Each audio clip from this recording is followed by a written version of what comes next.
Hi, I'm back with a little follow-up video to the video I just posted because I want to explain what I mean by coping mechanism. Like when I say that phrase, I'm saying it because it makes sense to me, but I think I need to explain because that is typically associated with like an addiction to a substance, but that's not what I'm talking about at all. Like, someone coping by drinking alcohol, but that's not what I mean. I'm not talking about that. I am talking about this subconscious belief and thought, like different thoughts, different beliefs that are created subconsciously to cope with a situation. Like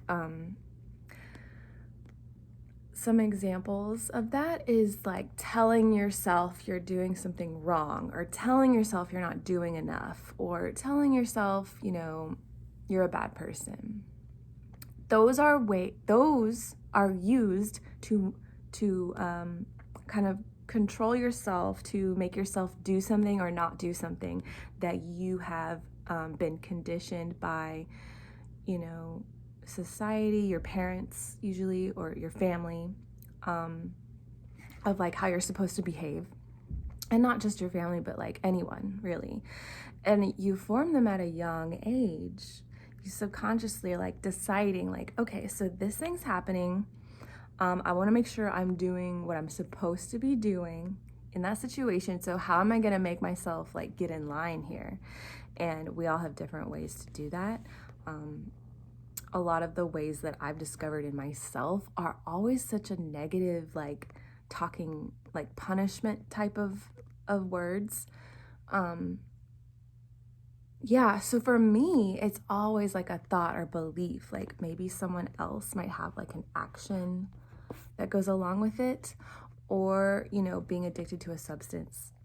Those are examples that I don't really, I mean, I have some in my life, but the ones that work through are the subconscious ones. So like once I discover a subconscious belief that I'm like, this is such a negative view of myself, and I'm like, I want more love in my life, so I would like to undo this belief about that's negative, that's telling me no, that's telling me something's bad or wrong about me. And the truth is that that's not true. Like, I'm loved as I am, just because my interactions with other people are showing me that maybe there's something wrong.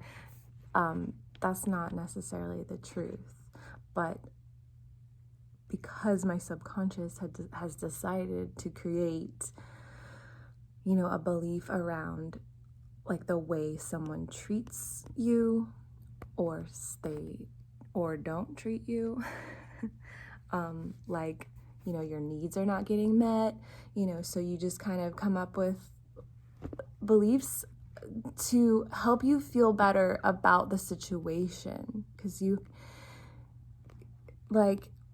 okay, so for example, the one that I'm working through right now, so the box that I opened is basically not getting my needs met. Okay, so like I wasn't getting my needs met, like basic human needs. Okay, and so I felt very sad about it, but that sadness was so great that I couldn't handle it. So I had to cover it up with a coping belief. So that belief was basically, okay, I'm gonna take control, because it was like I felt out of control because my basic human needs were not getting met.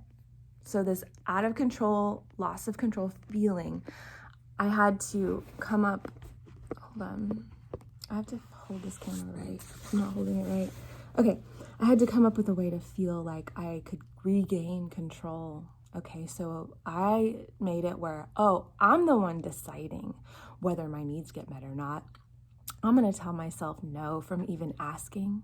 I'm going to tell myself I am a bad person for having the needs to begin with, to where then that just became, like at first it was like, I've gotten back control, right? I'm the one in charge. I'm the one saying these needs don't matter. I'm the one who's saying these needs are stupid and ridiculous, and I'm just being ridiculous, and things like that, okay? And all of those kind of combine into one, but they can be, all of those thoughts are all related to feeling a loss of control because my needs were not getting met as a young, very young child. And that gets ingrained into my subconscious to where I'm like, or the method of regaining control got ingrained into my subconscious, right? So there's the belief that my needs just will not get met. And then I had to, it's like you keep having to establish more and more layers to it, because that one hurts too. Like that original one hurts too. Like, oh, my needs don't matter. That hurts like hell. Now I got to put something on top of that. Okay, well, I'm just going to decide that I'm not going to ask anyone for my needs to get met, and I'm just going to give up completely. And then I'm going to also put on other people, like, oh, other people are just evil. Everyone's just an evil person. So that's also like placing the blame outside of me. But that comes a lot later, because like when you're little, you like placing the blame on your parents is like it's like impossible. You can't, it's not gonna happen.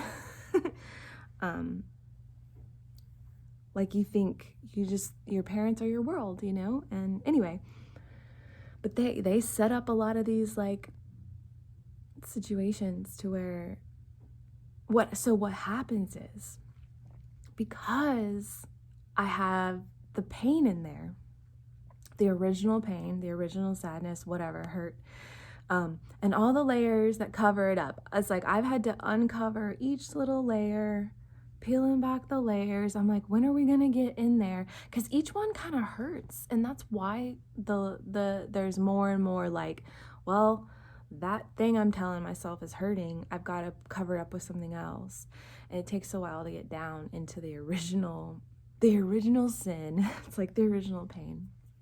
Anyway, so usually I feel like, oh, I've made it there. I feel like I made it there this time. So I can empty out this pain finally. But it's kind of like once I got there, it's not as awful as I made it seem. It really isn't. Like, it's like I was so scared of it before, like I couldn't handle it before, but now that I've grown, I can handle it better, and it's not as awful as I made it seem. And that is a theme, I think, for a lot of things going on right now, is like, it's not as awful as it seems, and you're strong, and you can do this, and you can handle it, and you've got it, and you're powerful, and you're amazing, and you're beautiful, and you're bright. You're a bright shining star, and you have what it takes. Yeah, you have what it takes. And if you don't have it now, you'll get it, and then you'll get the tools, and then you'll be able to do it, and an opportunity will come along. I've actually, like, life will bring a situation to where maybe you do have to face it, but usually it's because you have the tools there, and it's time, and you're ready. It may feel like, oh no, it's just I've fallen into my lap, and it's just such a surprise. But it's like, yeah, but you've gained so much experience, and now you can do it. Anyway, I think that's all I wanted to say about what is a coping mechanism. It's like, for me particularly, it's beliefs and thought patterns that I've created. Now, other people have different kinds, so I can't really speak to those. Mine are all like internal in my mind and like emotional stuff. Like, I'm the jailer, and I'm in the jail cell. That's been my dynamic. So yeah, like it was like me gaining control was to become the jailer of the jail cell. And I'm like, all right, I'm firing my jailer. I'm firing my jailer. I'm still in the jail cell, and I have to like feel my way out.